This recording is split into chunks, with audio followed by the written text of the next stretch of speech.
Қазіргі осы 5-ші республикалық шешендік байқау кезеңінде қаладағы ең үлкен конгресс холлда, яғни аудиториясы үлкен болғандықтан бізге деген жаңағы сенімнің артуы, одан кейін біздің көрермендеріміздің көбеюі осы сайыстағы ең басты бір құндылықтардың бірі деп ойлаймын. Әрине сайыс маған ұнады. Ерекшелігі бұл бізде ең алдымен жұптық сайыс болды.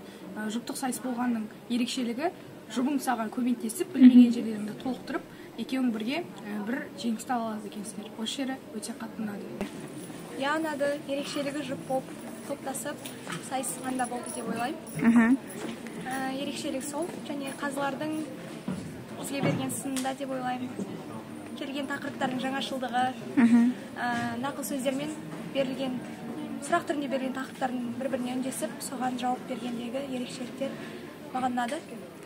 Бүгінгі бәйгеміз маған өте қатты ұнады, себебі қаншама республикамыздың сөзі алтын шешендері бар екеніне көзім жетті.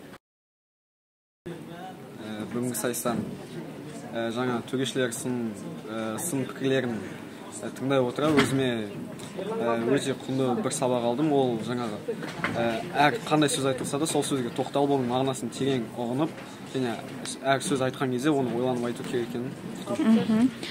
Қандай сабақ тілге жаңағы айта кеткеніндей көптеген мен білмейтін мақал-мәтелдер, нақыл сөздер, қанатты сөздер айтылды, сөз тіркестері айтылды.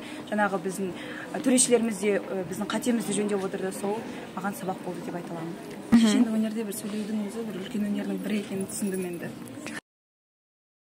Сайысқа қатысудағы мақсаты менің ата-анамның үмітін ақтап, орынға ілігіп, мектептің абыройын көтеру.